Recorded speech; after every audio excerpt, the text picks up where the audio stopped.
The Boeing 747 cruised peacefully through the Atlantic darkness at 37,000 feet, its four massive engines humming their familiar lullaby.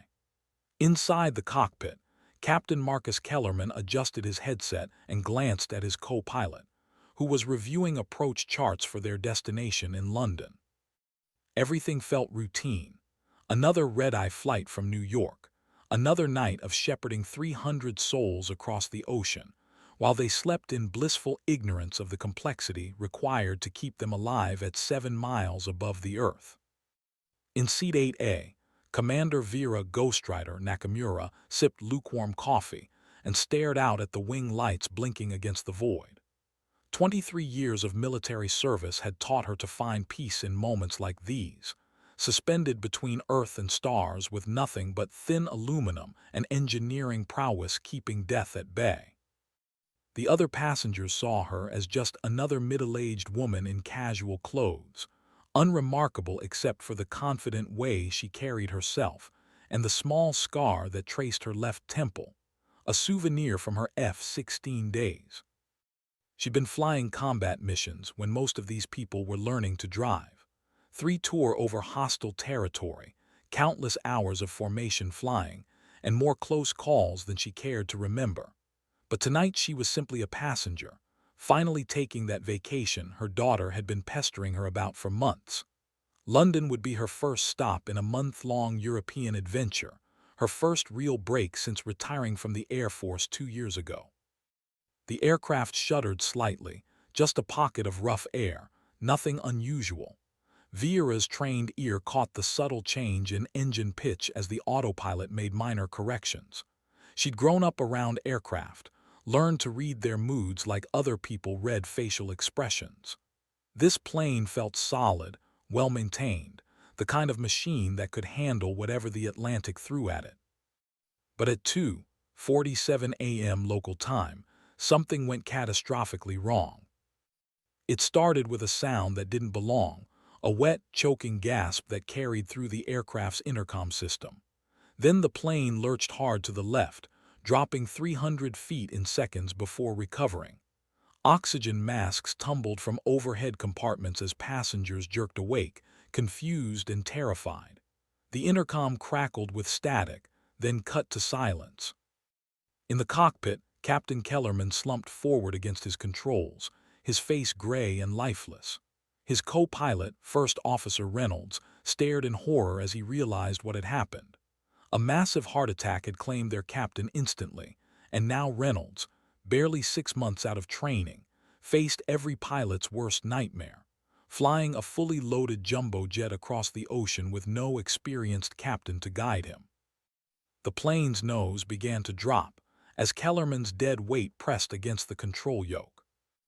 Reynolds grabbed the radio with shaking hands. "Mayday, Mayday, this is Atlantic Flight 847. We have a medical emergency in the cockpit. Captain is unconscious, requesting immediate assistance." Far below in the darkness, ships began changing course toward their position. But help was still hours away, and Reynolds knew he didn't have the experience to handle this alone. That's when Vera Nakamura unbuckled her seatbelt and started moving toward the front of the aircraft. She'd heard that radio call, recognized the panic in the young pilot's voice, and felt something stir in her chest that she hadn't experienced since her last combat mission. 23 years of training were about to be put to the ultimate test, and she wasn't about to let 300 people die on her watch. The flight attendants were trying to maintain order as she pushed past them toward the cockpit door. "Ma'am, please return to your seat," one of them pleaded, but Vera's eyes were already focused ahead, her mind shifting into that cold, analytical state that had kept her alive through countless dangerous situations. She knocked firmly on the cockpit door. "I'm a retired Air Force pilot," she called out clearly. "I can help." Reynolds' voice came back shaky and desperate. "Thank God. We need all the help we can get up here." The cockpit door opened to reveal a scene of barely controlled chaos. Captain Kellerman's body had been pulled back from the controls, but his weight was still affecting the aircraft's trim. Reynolds was juggling multiple emergency procedures while trying to maintain level flight, sweat beading on his forehead despite the cool cockpit air. The radio was alive with urgent voices from air traffic control, other aircraft, and emergency coordinators on the ground. Vera took in the situation with a single glance, the kind of rapid threat assessment that had been drilled into her through decades of military training. The aircraft was stable for now, but Reynolds was overwhelmed and making small errors that could cascade into something catastrophic. She needed to take charge without undermining his authority as the legal pilot in command. "First Officer Reynolds," she said calmly, settling into the captain's seat and quickly adjusting it to her smaller frame. "I'm Commander Vera Nakamura, retired Air Force. I've got about 8,000 hours in military aircraft, including some transport time. What's our current situation?" Reynolds' relief was palpable. "We're at 35,000 feet, roughly halfway across the Atlantic. Captain suffered what looked like a massive coronary about 5 minutes ago. I've declared an emergency and requested diversion to the nearest suitable airport, but air traffic control is still working on options." Vera's hands moved over the controls with practiced efficiency, her muscle memory adapting quickly to the civilian aircraft's layout. "Fuel status: about 60% remaining. We could make Shannon in Ireland or continue to London if you think we can handle it." The radio crackled. "Atlantic 847, this is Gander Control. We're coordinating with Shannon and Heathrow for emergency approach. What is the nature of your medical emergency in the cockpit?" Vera took the microphone.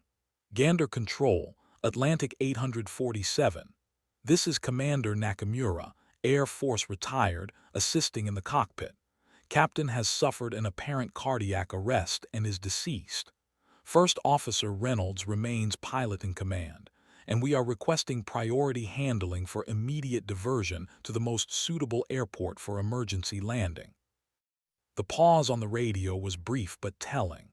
When the controller came back, his voice carried new urgency.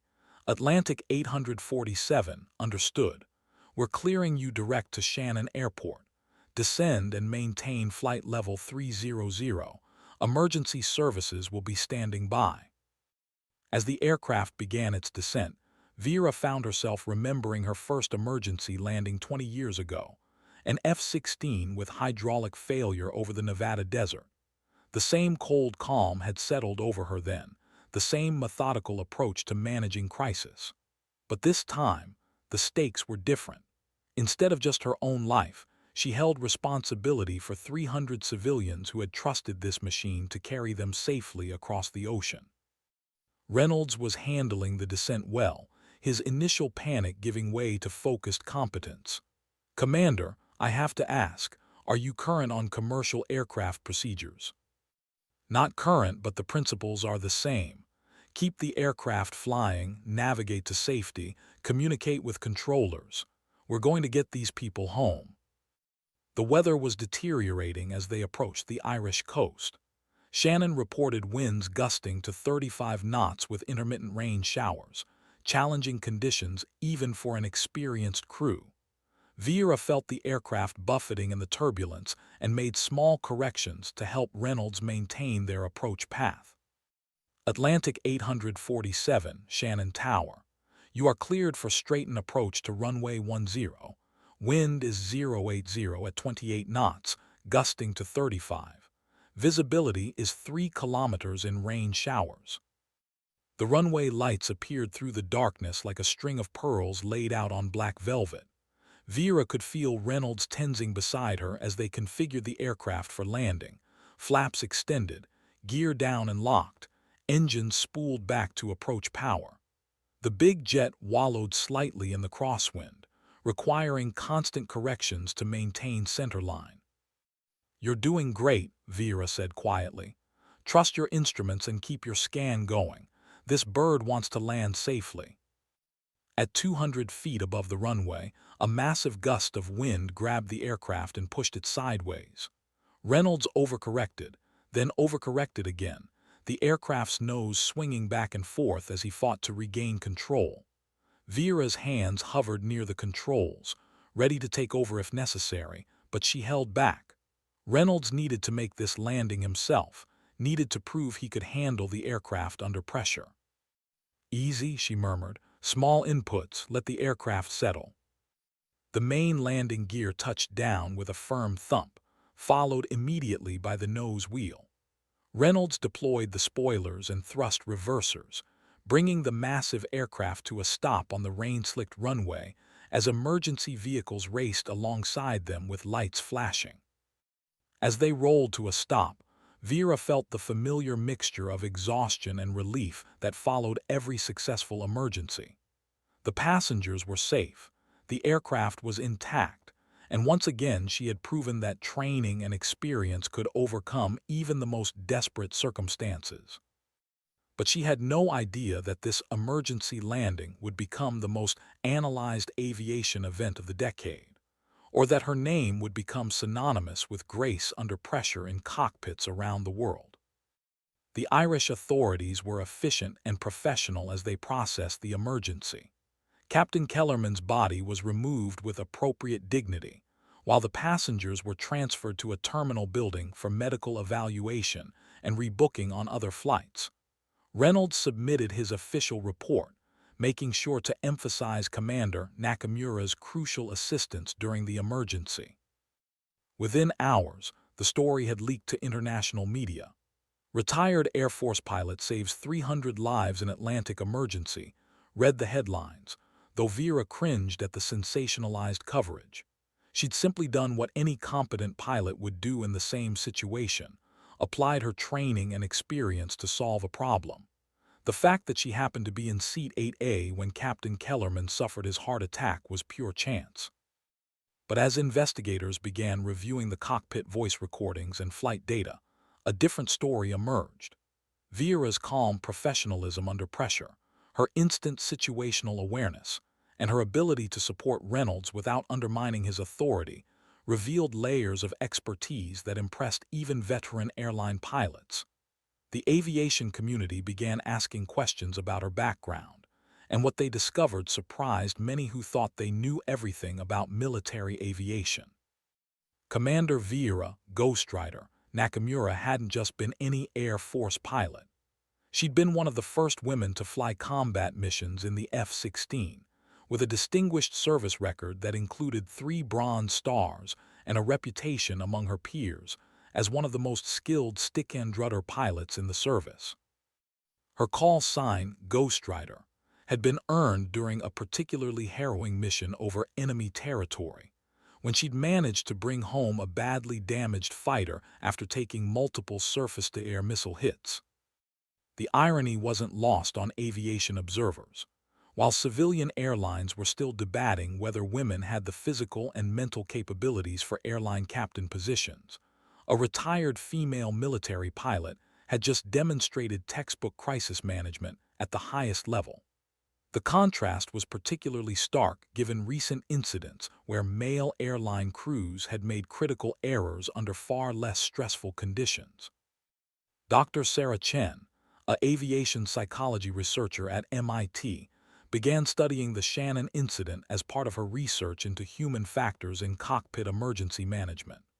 "What we see in the cockpit voice recordings is a fascinating study in leadership under pressure," she explained to reporters. Commander Nakamura managed to provide essential technical expertise while maintaining appropriate crew resource management protocols. She never attempted to usurp First Officer Reynolds' authority as pilot in command, but provided exactly the support he needed to successfully manage the emergency. The cockpit voice recording from the Shannon emergency became required listening in airline training programs worldwide. Aviation instructors pointed to specific moments where Vera's interventions were precisely calibrated, offering technical expertise when needed, emotional support when Reynolds showed signs of stress, and maintaining situational awareness when the workload threatened to overwhelm the young first officer. "Easy," her voice could be heard saying during the final approach. "Small inputs. Let the aircraft settle. The calm authority in those words, spoken as the aircraft fought crosswinds in deteriorating weather conditions, became a textbook example of how experienced pilots communicate during high-stress situations. But perhaps most importantly, the Shannon incident sparked broader conversations about experience, competence, and gender in professional aviation. Here was undeniable proof that piloting skill transcended traditional gender assumptions, that the right training, experience, and mindset mattered far more than physical characteristics that had historically been used to exclude women from cockpit positions. Vera herself remained reluctant to engage with the media attention surrounding the incident. She gave a brief statement to investigators, attended the mandatory debriefing sessions, and then quietly returned to her interrupted vacation plans. When reporters tracked her down at her hotel in Dublin, she politely declined most interview requests. "I did what any pilot would do in that situation," she told the one journalist she agreed to speak with. "First Officer Reynolds deserves the real credit. He's the one who actually landed that aircraft. I just helped where I could." But her modest response only seemed to enhance her growing reputation within the aviation community. Pilots understood that her quick assessment of the situation, her seamless integration into the cockpit crew, and her ability to provide exactly the right kind of support at exactly the right moments represented decades of accumulated expertise. The Shannon emergency hadn't been luck. It had been the product of a lifetime spent mastering the art and science of flight. As word of the incident spread through military aviation networks, Vera began receiving messages from former colleagues and students. Many shared their own memories of flying with Ghost Rider, recounting stories that painted a picture of a pilot who had consistently demonstrated exceptional skill and judgment throughout her military career. Colonel James Mitchell, who had commanded Vera's squadron during her final deployment, wasn't surprised by the news. Vera was one of those rare pilots who seemed to have an intuitive understanding of aircraft behavior, he recalled. She could feel things in the controls that others missed, anticipate problems before they fully developed. "We used to say she could fly anything with wings." Major Lisa Rodriguez, who had served as Vera's wingman during combat operations, remembered the mission that had earned her the Ghost Rider call sign. "We were providing close air support for ground forces when Vera's aircraft took multiple SAM hits. Any other pilot would have ejected immediately, but she somehow nursed that damaged F-16 back to base. The maintenance crew counted over 30 holes in the aircraft, including damage to primary flight controls. She saved not just her own life that day, but maintained air support for the troops on the ground." These stories began to flesh out the picture of who Vera Nakamura really was, not just a competent pilot who happened to be in the right place at the right time, but an aviator whose entire career had been marked by exceptional performance under the most challenging circumstances. The Shannon incident wasn't an anomaly. It was entirely consistent with a pattern of excellence that stretched back more than 2 decades. Aviation Week published a comprehensive profile of Vera's military career, documenting her progression from young flight school graduate to combat veteran to senior instructor pilot. The article revealed that she had been personally responsible for training more than 200 military pilots, many of whom had gone on to distinguished careers of their own. "She had this way of teaching that made complex concepts seem simple," recalled Captain David Thompson, who had been one of her students at the Air Force's elite test pilot school. "But more than technical knowledge, she taught us how to think like pilots, how to maintain situational awareness, how to prioritize tasks under stress, how to make good decisions when the stakes are highest." The profile also revealed some of the challenges Vera had faced as one of the first women in combat aviation. Early in her career, she had endured skepticism from some colleagues who questioned whether women belonged in fighter cockpits. Rather than responding with anger or defensiveness, she had simply focused on being the best pilot she could be, letting her performance speak for itself. There were definitely people who thought women couldn't handle the physical and mental demands of combat flying, she admitted in a rare interview. The only way to change those minds was through demonstrated competence. You had to be better than good. You had to be exceptional, because every mistake would be scrutinized and attributed to your gender rather than simple human error. That pressure had forged her into a pilot of extraordinary capability, but it had also come at personal cost. Vera had never married, dedicating herself entirely to her military career. She had few close relationships outside of aviation, and even fewer interests beyond flying. In many ways, the cockpit had been both her sanctuary and her prison, the place where she felt most competent and valued, but also the environment that had consumed most of her adult life. The Shannon emergency had thrust her back into that world just as she was trying to figure out who she might be beyond the uniform. The media attention was unwelcome partly because it reminded her of how much of her identity remained tied to aviation, even in retirement. She had hoped that civilian life might offer opportunities to develop other aspects of herself, but the emergency had reinforced her reputation as first and foremost a pilot.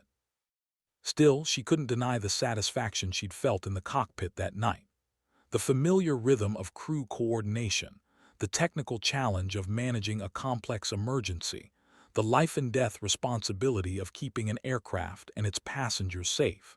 These elements had reminded her why she'd fallen in love with flying in the first place, decades ago as a young woman who had dreamed of touching the sky. Dr. Chen's research into the Shannon incident was revealing fascinating insights into how expertise transfers across different aviation environments. Despite having no recent experience in commercial aircraft, Vieira had adapted remarkably quickly to the Boeing 747 systems and procedures. Her military background had provided a foundation of aeronautical knowledge and emergency procedures that translated effectively to the civilian environment. What we're seeing is evidence that fundamental piloting skills are highly transferable, Dr. Chen explained to a conference of aviation professionals. Commander Nakamura's military training emphasized principles that apply regardless of aircraft type: situational awareness, threat assessment, crew resource management, and systematic approaches to emergency procedures. These core competencies allowed her to function effectively in an unfamiliar cockpit during a high-stress situation. The research had broader implications for airline hearing and training practices. If fundamental piloting skills were indeed transferable across aircraft types and operational environments, it suggested that airlines might benefit from considering military pilots, including female military pilots, more seriously for commercial positions. The traditional pathway from civilian flight training to airline cockpits wasn't necessarily the only route to developing exceptional aviation professionals. Several major airlines began reaching out to Vera with job offers, despite her age and lack of recent commercial experience. The publicity from Shannon had created a unique situation where her demonstrated competence under pressure outweighed traditional hearing criteria. At 55, she could potentially begin a second career as an airline captain, bringing her military expertise to commercial aviation. But Vera remained ambivalent about these opportunities. The Shannon emergency had reminded her of both what she loved about flying and what she'd sacrificed for it. Did she really want to spend her remaining working years in cockpits, following prescribed routes and procedures, when she'd finally gained the freedom to explore other possibilities? The decision became more pressing when Captain Michael Harrison, chief pilot for a major international airline, visited her personally with an unprecedented offer. Not just a position as first officer with rapid upgrade to captain, but an opportunity to help develop the airline's emergency procedures training program based on her military experience. "We need someone with your background and demonstrated expertise," Harrison explained over coffee in Dublin. "The Shannon incident showed us that there are gaps in our emergency training that could be filled by incorporating military aviation concepts. You could help us develop better pilots, not just fly the line." It was an appealing proposition, a chance to influence aviation safety on a broader scale while remaining connected to the flying community that had been her professional home for so many years. But it would also mean abandoning the retirement plans she'd been developing, the European vacation that had been interrupted by emergency, the opportunity to finally discover who she might be beyond the cockpit. As she considered her options, Vera found herself returning to the fundamental question that had been underlying her entire career. What did she owe to aviation, and what did aviation owe to her? She had given the military more than 2 decades of exceptional service, earning recognition and respect that had opened doors previously closed to women. But she had also paid a price in personal relationships and experiences outside the cockpit. The Shannon emergency had demonstrated that her skills remained sharp, that she could still perform under pressure when lives were at stake. But it had also reminded her of the weight of responsibility that came with those skills. Every time she stepped into a cockpit, whether as pilot in command or supporting crew member, she accepted accountability for the safety of everyone aboard the aircraft. Was she ready to take on that responsibility again, day after day, flight after flight? Or had she earned the right to finally step back and explore other aspects of life that had been deferred during her military career? The answer came to her during a quiet moment in Dublin's Phoenix Park, where she'd gone to escape the persistent attention of journalists and aviation recruiters. Sitting on a bench watching families enjoy a sunny afternoon, she realized that her question had been framed incorrectly. It wasn't about what she owed to aviation or what aviation owed to her. It was about what she could contribute to something larger than herself.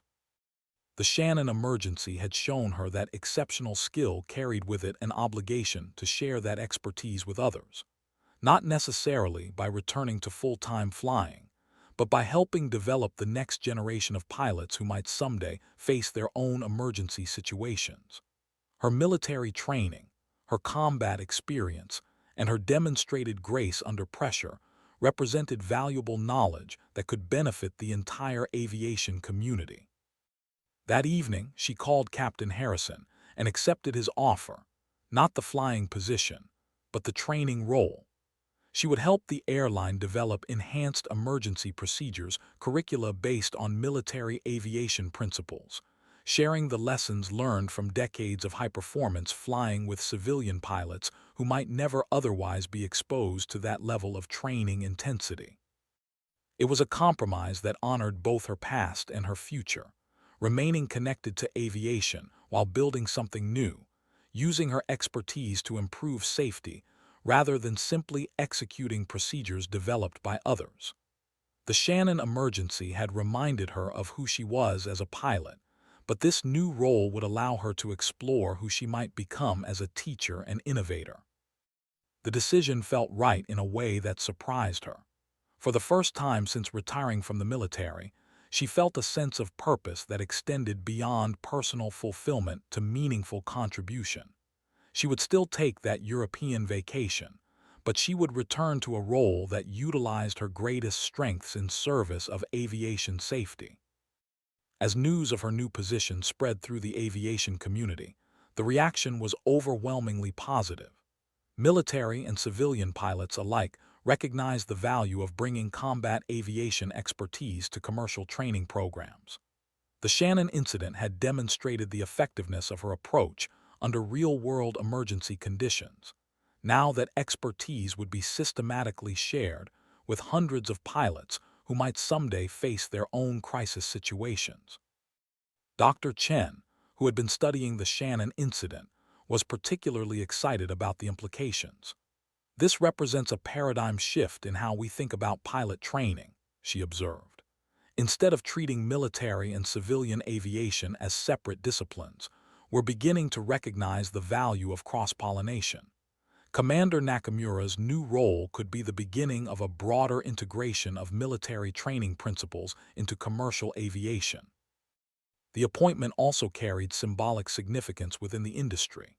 Here was undeniable recognition that exceptional piloting skill transcended traditional gender assumptions, that the right training and experience mattered more than demographics in developing aviation professionals.